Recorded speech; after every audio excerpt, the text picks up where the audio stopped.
Hey guys, welcome to the channel. As you see in the thumbnail, what if Issei born as a monkey Boa part 1. Before I start, please do support for more awesome content and subscribe my channel and like this video, and also go support the Bluewr for writing that awesome fanfic. Let's start this video. The world government fell. Im was defeated after centuries of being the absolute king, surpassed by the one who broke the logic of the world, Monkey D. Luffy, the man with powers over darkness and multiple other powers. The man who reached territory never before imagined, the strongest man in the world that had surpassed all that came before him. The Straw Hats, despite all their accomplishments and importance in overthrowing the old world government, were still infamous and feared throughout the world. Which was ironic, considering the contributions of some of the crew members. Among them, one who wasn't exactly a member, but someone who practically lived with them, Vegapunk. After the government's failed attempt to assassinate him, a failure, of course, thanks to the crew's interference, he had joined them, but purely out of his interest in continuing his research.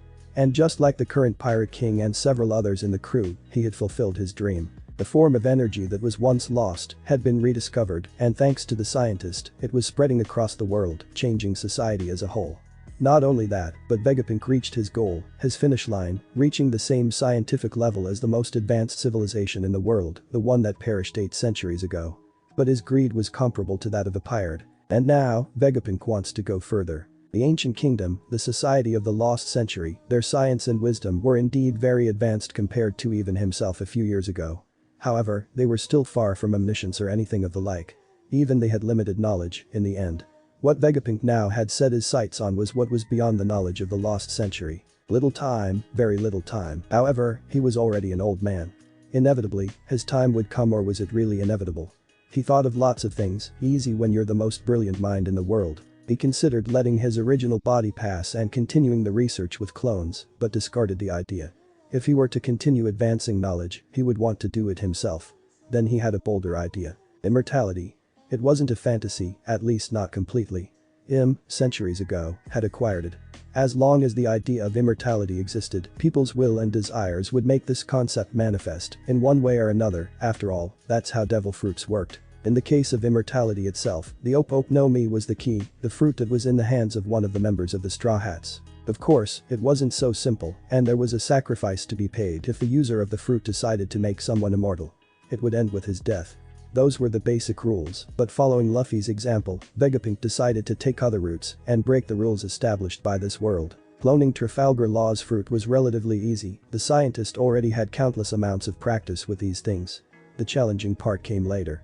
He didn't want all of the fruit's abilities, just the ability to perform the immortality operation, and without the downside. It was somewhat challenging, and at the same time enlightening, the whole process of recreating a fruit based only on a single ability of the original fruit. But for him, it was just a matter of time. Finally, he had created a unique fruit with the power to conceive immortality and placed it in an object, a weapon that utilized the energy of the lost century, meaning that it had infinite energy. In this way, the negative side of using the immortality operation had been overcome, and in theory, he could use it as many times as he wanted. Now, it would only take one shot and immortality would be in his hands. Vegapunk was currently in his lab on the Sunny, alone, ready to take that giant step that would allow him to discover so much more about the secrets of not just the world, but the universe. Ready finally, it's ready. Vegapunk's eyes glittered as he watched the weapon in his hands, which were shaking as if he were in the middle of an earthquake. A few moments before. Yo, Luffy, want to train a little? In the training room, highly resistant by the way, Zoro, the best swordsman in the world, asks his captain, the strongest man in the world. The two were tall and muscular, but their overall appearances had changed little since Im's defeat. Well, the one big exception was Luffy, who now constantly had white hair. But that wasn't a sign of lack of vitality, quite the contrary, the captain had plenty of it. Sure, it'll be fun. Luffy responds with a big smile, to which the green-haired man responds with a defiant smile. They disappeared and reappeared in front of each other with katanas in hand. Their blades met dozens of times in a few seconds. In terms of technique, Zoro seemed to have the upper hand, but in everything else that wasn't sword technique, it was clear that Luffy was superior. They were just warming up, but both ended up getting a little too carried away and covered their attacks with the advanced form of Conqueror's Dot. A shockwave passed through the Sunny, causing the entire ship to shake. Normally it wouldn't have done anything more than annoy the crew a bit, though today. But the tremor caused by the attack, Vegapunk's trembling hands failed to continue holding the weapon, which fell to the ground. For the doctor, time seemed to begin to pass slowly as the gun rotated until it hit the ground with the end of its barrel. A single static spark shot from the weapon. For a second, everything looked normal. Then more arcs of static started to come out of it, and in the next instant, a wave of energy spread from the lab to the entire Sunny. I shouldn't have made this pistol in less than 10 minutes, Vegapunk thought to himself, already imagining how the others would react. That was the fateful day the Straw Hat Pirates accidentally became immortal. Other worlds. A few years had passed since the incident, but the Straw Hats hadn't changed a bit. Or rather, almost hadn't changed a bit. At the moment, they were gathered on the deck, and Robin and Vivi were holding small children in their arms. Luffy's first children to be precise. They still had a few extra children, but most were not on deck and instead sleeping in their rooms. Years ago, after accidentally becoming immortals, they didn't know how to react. Until Luffy thought that, at some point, they were going to run out of adventures to go, and this almost made him take Vegapunk's head. Fortunately, the doctor calmed the captain down, promising that he would find a way for them to still have a lot to do. And now, here they were. Talking about the process of immortality, Vegapunk still had the weapon and could quite easily recreate more of it. Though it was not necessary for the kids, as it turned out their lineage factor already carried the immortality from their parents, they would only age until their bodies reached their physical peaks. Another world. Like space? Topper asked, confused, confusion that seemed to be shared by most. No. I am talking about even beyond space. Luffy, have you ever wondered which dimension you enter using your door powers? Or, for example, I heard that you guys once found an alternate version of yourself, am I right, Captain? The user of the Straw Hat nodded. He couldn't help but chuckle a little at the memory. What's with these things, old man? Bonnie questioned. She was the least patient with Vegapunk. Ahem, there are dimensions, universes, far beyond ours. Unknown worlds, mysteries, and science that are beyond me and all of us. Vegapunk's eyes shone like stars as he explained. Not just his, actually almost the entire crew had similar reactions. Luffy and Bonnie, for example, looked forward to new adventures. Chopper, Usopp and Frankie were as delighted with their discovery as Vegapunk was. Zoro wondered if this would allow them to get even stronger, and even Sanji thought about things such as what kind of unique ingredients and cuisines he could discover. Without exception, everyone in the band was delighted with the new possibilities. And did you find a way to these worlds? Law asked, wanting to confirm once and for all. Vegapunk's smile already served as an answer. Using the Doa Doa no Mi as a base, it became possible. He spoke, followed by a moment of silence. Amazing. Let's go to this other world now. What will the meat be like there? Luffy squealed in excitement, already salivating purely with his imagination. Vegapunk's few words had already excited him as much as it was possible to do. If my dear said so, then hurry up, Vegapunk. Open that portal at once. Bo Hancock said. No, ordered the scientist. The only people she treated with affection or respect were still just Luffy and her sisters by marriage. Though that would soon extend to the children as well. Wait a minute. But what about our world, will we be able to get back to it? Vivi was the one who asked the question. She was as excited about the idea as the others, but the thought of never seeing Alabasta again in her life, or even being able to show her children the island and kingdom, made her sad. Vegapunk of course knew what the Bluenet was thinking. Don't worry, Vivi, I wouldn't want to leave our very interesting world for nothing. I've already built an anchor that will keep signals across the world, allowing us to return here whenever we want. Of course, this depends on the navigators.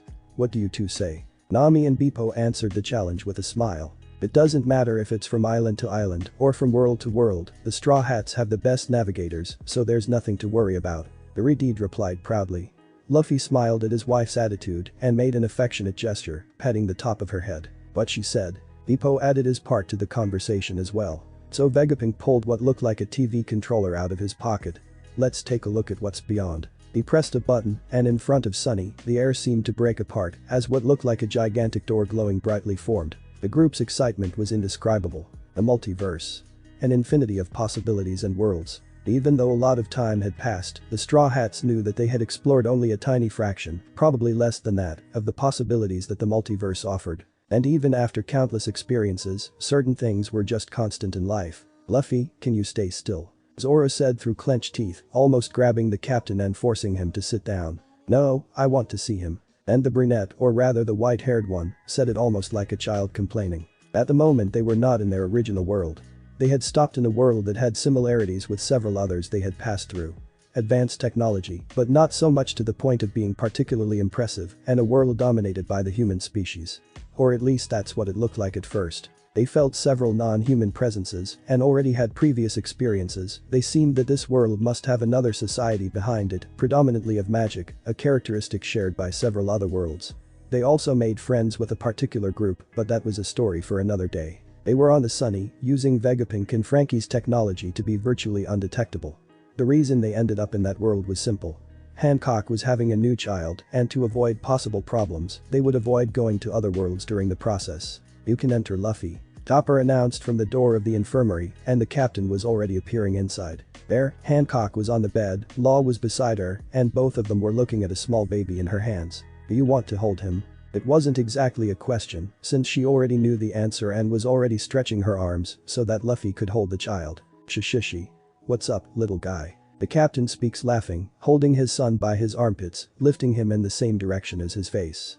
The baby looks momentarily intrigued by his father's appearance, then bursts out laughing. "What name do you want to give him?" Law asks the two. Mary Ann Chan was looking at some names of that country she was doing those drawings in, and she said she has one that suits us perfectly. Luffy says, looking proudly at his son. With his powers over the soul, courtesy of the Soru no Mi he took from Big Mom, he noticed something curious within his son's soul, but it was dormant and the captain felt it was harmless. It was still curious, but it was something that could wait. First, everyone should know the name chosen for the child. Issei. 5, he became a monster. The dark-haired child ran through the ship's vast corridors. He looked to be around 5 years old, had hair that went down to the base of his neck and was wearing a red t-shirt with jean shorts. He seemed to be looking around, looking for something or someone. "Hey. Ice, did you find him?" Another boy, one that was a little bit older, looking to be around 8 years old and relatively similar in appearance to Issei, but with pink hair instead, asked the younger one. He was Monkey D. Lucy, Luffy and Rebecca's son. "No. I bet he's cheating again," Issei said, with an annoyed face. "Shishishi." Suddenly, they heard laughter echoing down the hallway.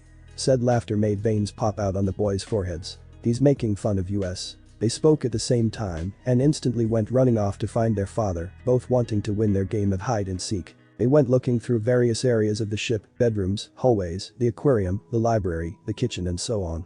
"They are as energetic as ever." The young man who looked to be in his 17 years commented, not taking his eyes off his book. He had a lightly muscled body, a trained appearance and had dark hair as well, though his was much shorter than Issei's. That was Monkey D. Nico Sol, Robin and Luffy's first son. "But that's where the fun is, isn't it?" said a red-haired girl who looked to be only a year or two younger than Sol. She said that at the same time she was drawing a rough map on the table. That was Monkey D. Mikan, Nami and Luffy's first daughter. A smile formed at the corner of Sol's mouth after he heard his sister's words. "Yeah, it really is." While the two talked, the little ones continued the search for their father.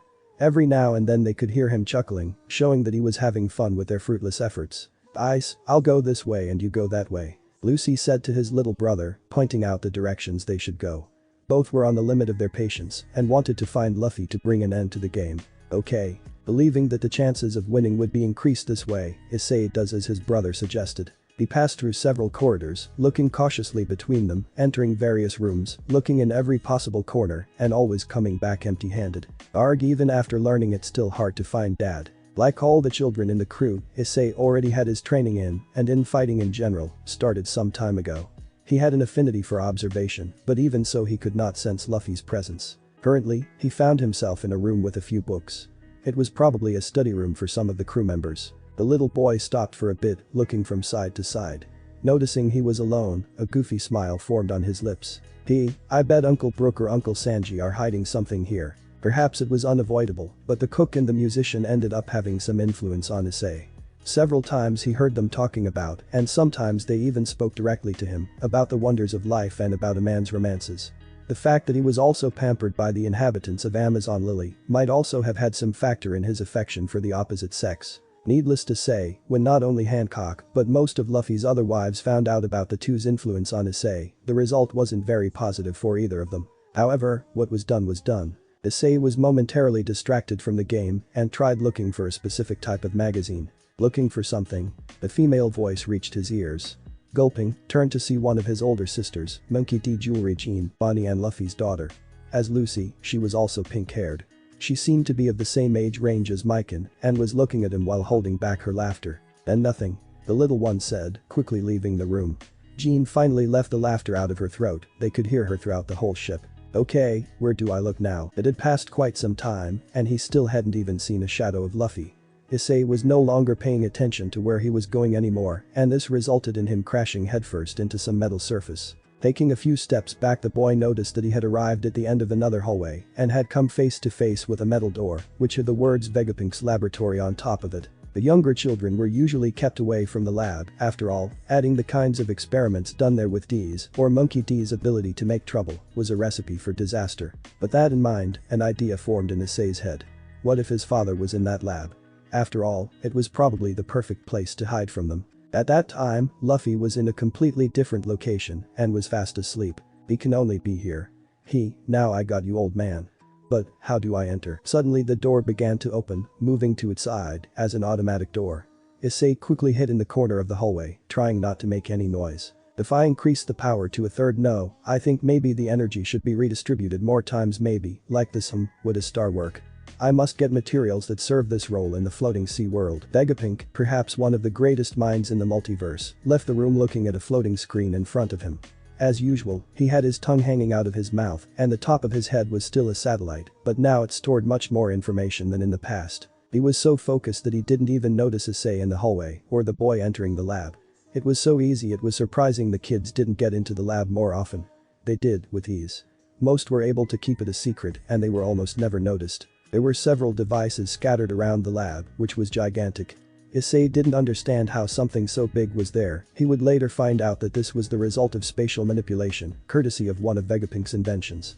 He looked around, looking for signs of even a silhouette of his father, only to once more find nothing. He wasn't satisfied with just that and kept looking until around. The lab was not very organized or clean, so soon enough, the kid ended up stumbling upon something. Arg. Shit. What is? His eyes were instinctively drawn to the object that caused him to fall. It was a fruit that was shaped like an apple, but it was blue instead of red and had its body covered in spirals. Devil fruit. Obviously, he knew what the fruit in front of him was. He had seen them a few times, they were common in his family, mainly because of the Vegapunk experiments. The boy stretched out his hands and lifted the fruit to the front of his face. But the fruit face to face with him, strangely his observation seemed more attentive than ever. He felt a mysterious strength coming from the fruit and at the same time some sort of attraction to it. Though he knew what a devil fruit was, he had never paid attention to how they were formed. After all, it wasn't something that interested him. Even if he had seen some of his family eat fruit similar to the one in front of him before, he never thought much about it. Now it was different. Now with the fruit in hand, he was made aware, even if they didn't explain it to him. That wasn't a power of this world, it wasn't a power of any world. The fruit seemed to go further, it seemed to touch in even more primordial and basic concepts of reality.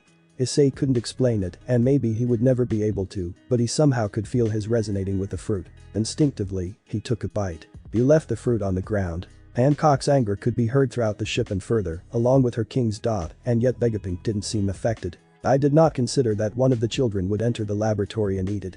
My mistake, I admit, but I don't think this is necessarily something negative for the little one, is it? It isn't something negative. It wasn't Hancock who answered, but Bonnie, who was just as irritated as her sister wife. Look at him, Vegapunk. Bonnie yelled, pointing at Issei. The boy was on top of the dining table, but his appearance was vastly different. Parts of his body were covered in blue scales. His left arm, from his elbow to his hand, was no longer human, and for the older members of the crew, it resembled Kaido's arms when he transformed. Issei's left eye had a reptilian appearance, with his pupil shaped vertically, and several scales covered the area around his eye. The teeth in his mouth were now sharp, and from the base of his back, a tail, that was almost as long as his leg, grew. But besides all of that, there was a big piece of meat in front of him, which he was devouring. The act of eating such a big piece of meat would be normal for the boy if the meat wasn't raw. He devoured it savagely, resembling a beast more than a human. I think that's enough. Even Luffy was serious at the moment. He extends his hand towards Issei, a layer of darkness covering his palm. The scales, tail and teeth are gone, and Issei's arm went back to normal. Chunks of raw meat were between his teeth, and the blood from the meat smeared his mouth. The boy was clearly disoriented and confused. The reason why they had left him like that until now was because, inevitably, he would need to satisfy his urges, his hunger, and maintaining some rationality. The bestial side that the boy acquired because of the fruit would hardly be satisfied. Luckily, they had Luffy to completely nullify the fruit's effects when necessary. The instinct still needed to be satisfied, but for now Issei would be okay. Luffy patted his son's head. Vegapunk, this fruit is? Law inquired. His eyes were narrowed after seeing Issei's partial transformation. No, it's not another copy of Seryu's fruit. It is actually the Ryu no Mi model Leviathan. The crew had to hold their breath. The reason why Issei acted like that was quite simple. Devil fruits inevitably affected the user, especially Zones, as they were fruits that practically had consciousness, a fact attested by the various objects that came to life after Vegapunk inserted his own in them. Carnivorous zones in particular increased the user's instincts, were more brutal and violent, and had more power in how they affected their user. Above that, Issei's fruit was a mystic zone that also came under the classification of carnivore.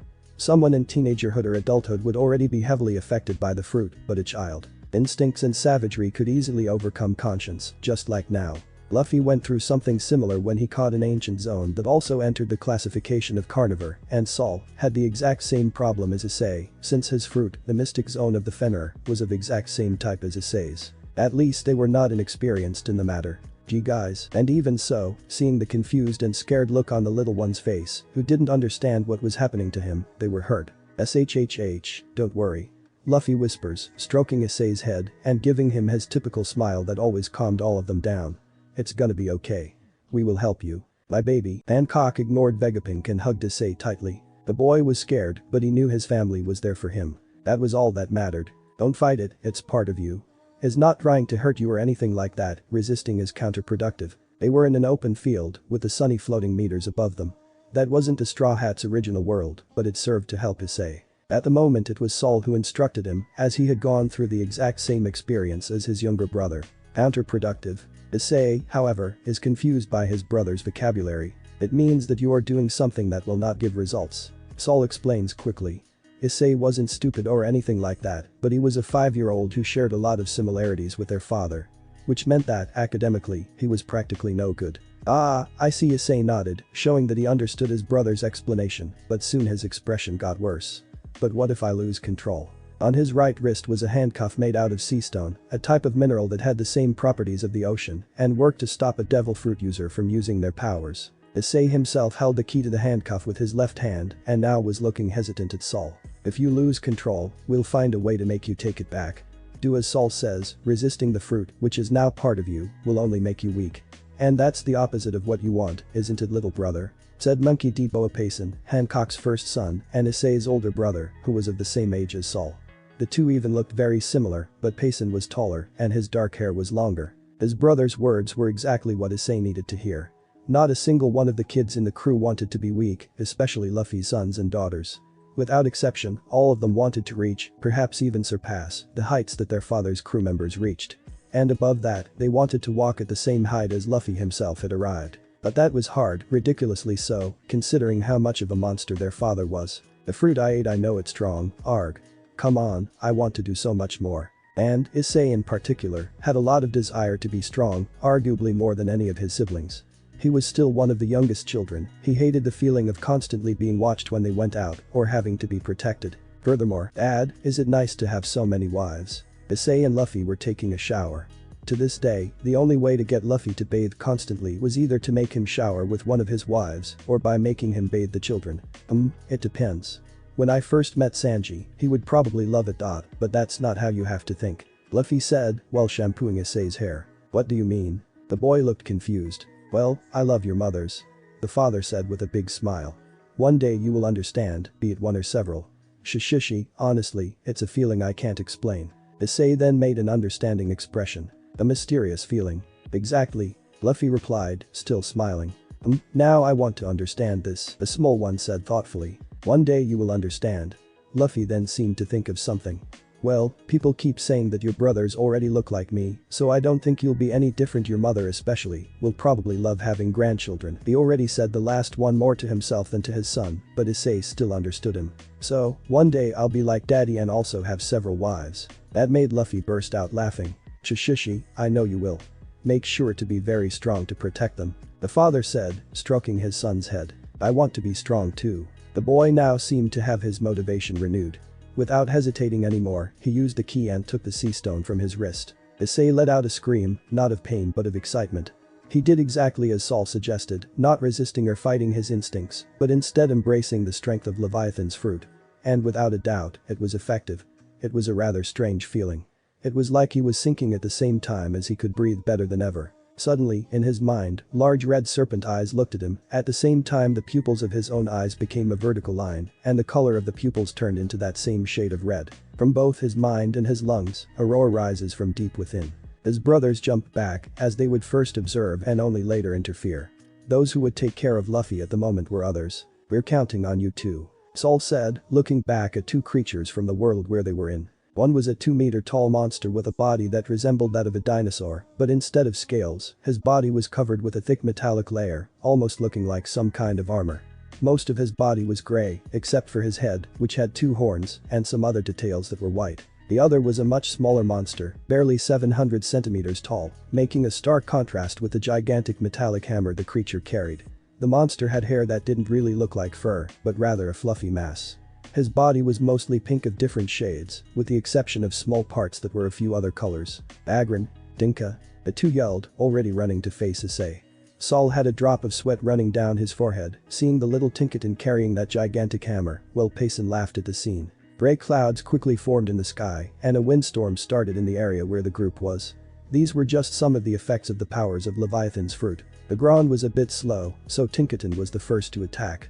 He raised his gigantic hammer and brought it down on Issei's body.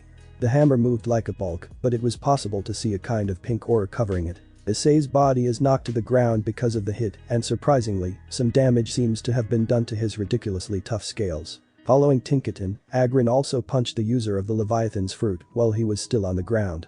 It was possible to notice that an aura came out of the monster's first when he struck. A roar from Issei throws both back a bit, giving the boy space to get back in the air. The wind intensified, arcs of electricity formed around Issei's body, and a blue light began to come out of his mouth, just as a blue aura began to cover his body. Tinkaton and Agrin got ready. A pink aura with gray details covered the first, while a gray aura with brown details covered the second. Agrin throws his head back before opening his mouth, causing a blast of cold air to come out of it, heading towards Issei.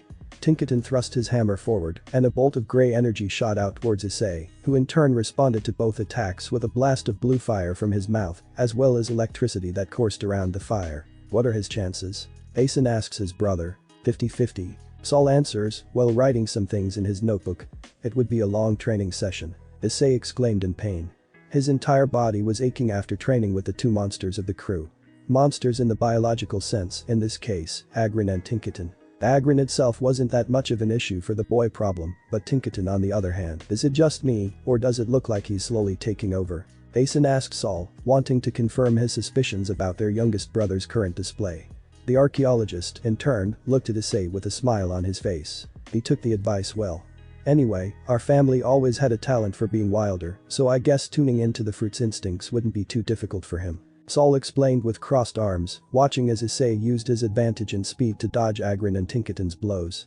Every now and then the boy manages to attack as well, throwing lightning bolts, or jets of water he generated, at the duo. Hearing the explanation, Payson looked at Issei and then at Saul, again at Issei and then again at Saul. Isn't that just a fancy way of saying he's a beast? Of course. Saul answered without wasting a second thought. The comical drop of sweat ran down the forehead of Hancock's eldest son, who decided to content himself with watching his younger brother fighting. Agrin was having a hard time hitting Issei. The boy was moving too fast, flying around the metallic Pokemon with ease. To make matters worse for the latter, Issei constantly generated jets of water and threw them at him, while combining them with his electricity. If Agrin wasn't making use of his aura to fend off some of the attacks, the creature would likely have already been defeated. It was Tinkaton that caused Issei the most trouble. The Pokemon's fairy aura was critical against the boy, whose only options were to run away and attempt to attack with his elemental powers. Any attack with a draconic aura was ignored by the little Pinkett one. But as the fight went on, it was possible to notice more of Issei appearing than Leviathan's instincts. Like for example, when he flew up high in the sky and scowled at Tonaton, clearly taunting him for being too short and not being able to hit him from there. This ended with the pink one throwing his hammer at Issei, who didn't dodge it in time and was knocked to the ground. What followed was Tinkaton and Agrin teaming up to beat him until the boy covered his body in lightning and managed to flee. But that was the end of the fight, as Issei's stamina ran out and Payson had to catch him up in midair to stop his brother from violently falling into the ground. Shishishi, you guys had a busy day. They were currently on the deck of the ship, Issei lying with his head in his mother's lap, who was ruffling his hair. Saul sat on the ground near his father, and Poison was in the crow's nest. You could have taken it easy on my little boy. Hancock said, with a comical rage at Tinkaton and Agrin. Tinka. The pink one answered with his hands on his hips. The only problem was that Hancock had no idea what he had said. Hey. I'm not just a mama's boy. However, unlike Hancock, not only Issei, but Luffy and Saul also understood what Tinkaton meant. All of the Pirate King's children had inherited one of his gifts, the ability to hear the voice of all things. And of course, Luffy and Saul burst out laughing. But you are a mama's boy. And Hancock caught her son in a tight hug, rubbing his cheeks against her and accidentally suffocating the boy who was trying in vain to get away. No longer having to train for the day and wearing a sea stone bracelet just to be safe, Issei now found himself in the ship's aquarium, along with some of his brothers and sisters, as well as other of their friends, like Zoro's children, Sanji or Usopp. And for the moment, the boy watched, not innocently, as his sisters destroyed their friends on the deck. Roronoa Ryuma looked at his defeated hand, and Edward, Usopp's son, had already given up playing and was in the corner crying. "Didn't give up yet, little boys." An arrogant voice came out of Mikan, the eldest daughter of Luffy and Nami.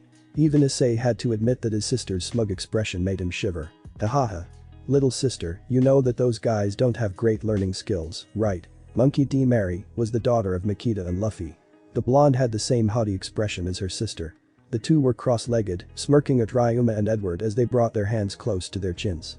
They, at the moment, were the perfect description of arrogant rich girls. They can be worse than Mom and Makita-Kasen sometimes. Nashi, one of Nami and Luffy's triplets, Mikan's younger brothers, commented to Issei, who nodded in agreement.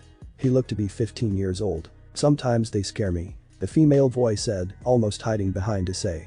She was a blonde girl with short hair who was wearing a white shirt with a lilac skirt.